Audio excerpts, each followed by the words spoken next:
Welcome to the WRAL Daily Download. I'm Elizabeth Holmes. Today we're talking about Highway 12, the only road in and out of Ocracoke Island on North Carolina's Outer Banks. Right now, Hurricane Erin is churning offshore, pushing waves over the dunes and spilling water across the pavement. That's not unusual here. Highway 12 floods a lot. But here's what's surprising. A new collaborative study finds that some of the very efforts to protect this road may actually be making Ocracoke more vulnerable in the long run. WRAL climate reporter Liz McLaughlin has been digging into the findings and joins us now. Hi, Liz.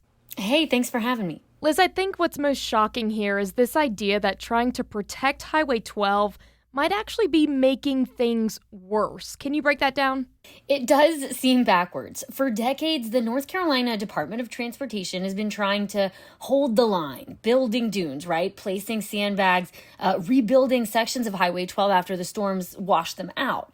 But a new collaborative study led by UNC researchers finds that those efforts are actually interfering with the natural processes that keep barrier islands healthy. So when storms push sand inland, it actually helps build elevation and widen the island. But by blocking that sand with these, man-made protective barriers, we're actually preventing the island from recovering the way it should after storms. And I talked with Laura Moore. She's a UNC professor and one of the study's lead authors. She says this is creating some unintended consequences. The storm events we need to protect roads and buildings from are actually the same events that would otherwise be building island elevation and allowing islands to grow wider. And it's a really extremely difficult reality, but unfortunately, the more successful we are in preventing storm impacts, the more quickly we're essentially managing the barrier islands out from underneath us. So in trying to protect the road, we're actually just speeding up long-term risks for the road and for the island itself. And it's leaving Ocracoke narrower and lower relative to sea level and more vulnerable to flooding over time. Wow, so that is a tough reality. What does this mean for Highway 12 right now? It means that we're stuck in a bit of a loop. Highway 12 floods constantly, not just during hurricanes, but even during strong nor'easters and high tides. So the NCDOT rebuilds it. But each time that we add all that stuff, we just make the island less resilient in the long run. And now, with sea levels rising and storms getting stronger, Ocracoke is losing ground, literally.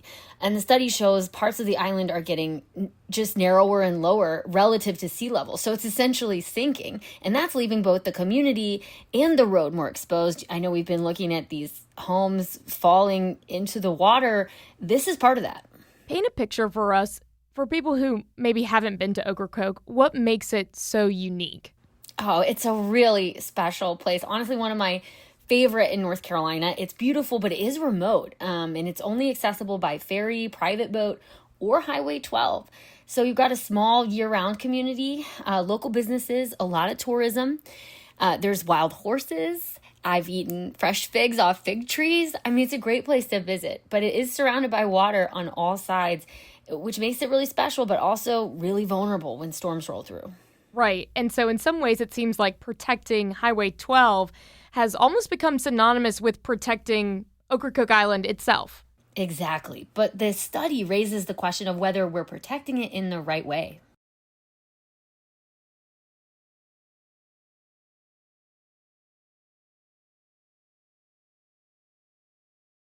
Liz, what does this all mean for people who live and work on Ocracoke?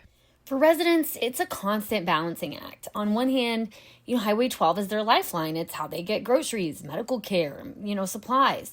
But on the other hand, some locals are frustrated by the endless cycle of washouts and repairs, especially when these fixes may be making the bigger problem worse. But I'll just say flooding, this isn't, we're seeing it now with Erin, that overwash, but it's common. It's happening very often. So it's something that the locals are used to dealing with. How are state and federal agencies trying to respond to this too? So right now, the North Carolina Department of Transportation is focused on keeping Highway 12 open and safe. They're just trying to buy time. They're doing what they can with the resources they have. They aren't necessarily doing anything wrong, but there's just not an easy solution. And the researchers I spoke with say that we just may need to start having some harder conversations about long-term solutions, like maybe relocating parts of Highway 12 or rethinking where we build altogether. She even told me about a really interesting example in Texas on a similar kind of barrier island where they have these homes on wheels, basically. So they're kind of moving the infrastructure, allowing the natural process of the barrier island to move and just kind of moving everything with it. I mean, those are expensive, though controversial decisions. There's no clear consensus yet. But the study suggests without some kind of shift in strategy, it's a short-term solution, and Ocracoke's future could be at risk. Mm-hmm. And it seems like this isn't going to be just about Ocracoke, right? Does this research kind of send a warning to other parts of the coast that may see something similar? Oh, absolutely. Ocracoke is sort of the canary in the coal mine, if you will. Other barrier islands along North Carolina's coast, like Hatteras, Topsail, Emerald Isle, they face similar challenges. Rising seas, stronger storms, and constant rebuilding. They all interact in ways that could leave entire stretches of our coastline more vulnerable if we don't rethink our approach. And right now, obviously, we've been covering Hurricane Erin. How does that impact things right now? Where does that leave us? Well, for now, crews are just racing to keep Highway 12 open as Erin pushes these waves over the road. I mean, right now it's passable, but, that can change at any moment. Researchers say if we just keep relying on short-term fixes without addressing long-term resilience, the road and the island could become unsustainable. And people can see your full report online, is that right? Exactly. You could see, it's a really in-depth study, so you can see a link to that, and we kind of go more in detail about how residents are responding and some of these options. So you can really explore that and see some drone video of Highway 12. It's very dramatic. And if you want to talk about what you're seeing where you live, I'd love to connect on social media. I'm at That Reporter on Instagram and That Reporter Liz on TikTok. And, we do a lot of posting at WRAL as well. So, just be sure to follow us there. Okay. Liz, thanks for walking us through this. Thanks, Elizabeth, for having me. And thank you for listening to the WRAL Daily Download. If you've listened to this podcast on WRAL.com or the WRAL News app, you can also find it in Apple Podcasts, Spotify, or anywhere you listen to a podcast. Follow the show so you don't miss an episode.